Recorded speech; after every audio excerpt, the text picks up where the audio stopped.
नमो भगवते वासुदेवाय। ॐ श्रीकृष्णाय परब्रह्मणे नमः। अथ श्रीमन्नारायणीयं नवमं दशकं जगत्सृष्टिवर्णनम्।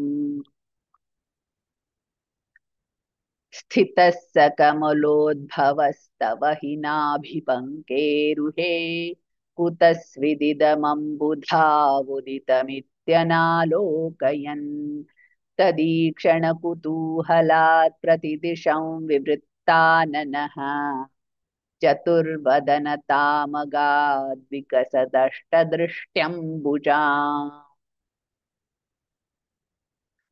महार्णवविघूर्णितं कमलमेव तत्केवलम् विलोक्य तदुपाश्रयन्तव तनुन्तु नालोकयन् क एष कमलोदरे महति निस्सहायोष्यहम् कुतस्विदिदमम्बुजं समजनीति चिन्तामगाति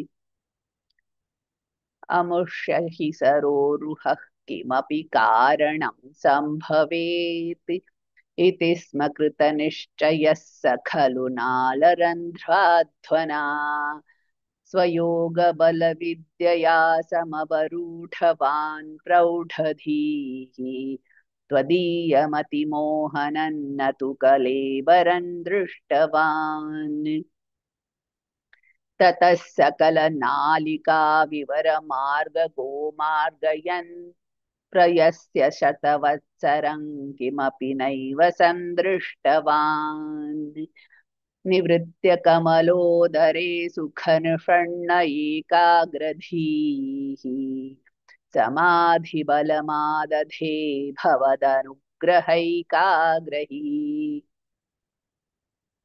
शतेन परिवत्सरैर्दृढसमाधिबन्धोल्लसत्प्रबोधविशदीकृतः स खलु पद्मिनी सम्भवः अदृष्टचरमद्भुतं तव हि रूपमन्तर्दृशा व्यचष्टपरितुष्टधीर्भुजगभोगभागाश्रयम् किरीटमकुटोल्लसत्कटकहारकेयूरयुङ्मणिस्फुरितमेखलं सुपरिवीतपीताम्बरम् कलाय कुसुमप्रभङ्गलतलोल्लसत्कौस्तुभम् वपुस्तदयि भावये कमलजन्मने दर्शितम्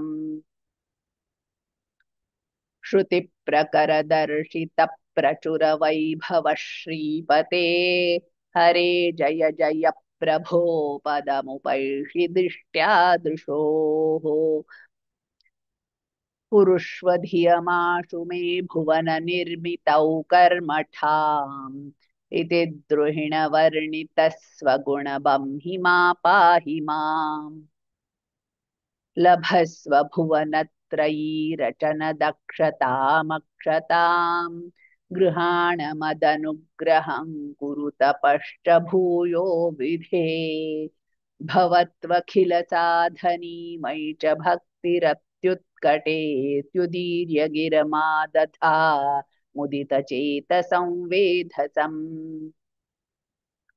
शतं कृततपास्ततः स खलु दिव्यसंवत्सरान् अवाप्य च तपोबलं मतिबलं च पूर्वाधिकम् उदीक्ष्य किल कम्पितं पयसि पङ्कजं वायुना भवद्बलविजृम्भितः पवनपाथसी पीतवान् तवैव कृपया पुनः सरसिजेन तेनैव सह प्रकल्प्य भुवनत्रयीं प्रववृते प्रजानिर्मितौ तथाविध कृपाभरो गुरुमरुत्पुराधीश्वर त्वमाशु परिपाहि मां गुरुदयोक्षितैरीक्षितैः इति श्रीमन्नारायणीये जगत्सृष्टिवर्णनं नाम नवमं दशकं समाप्तं।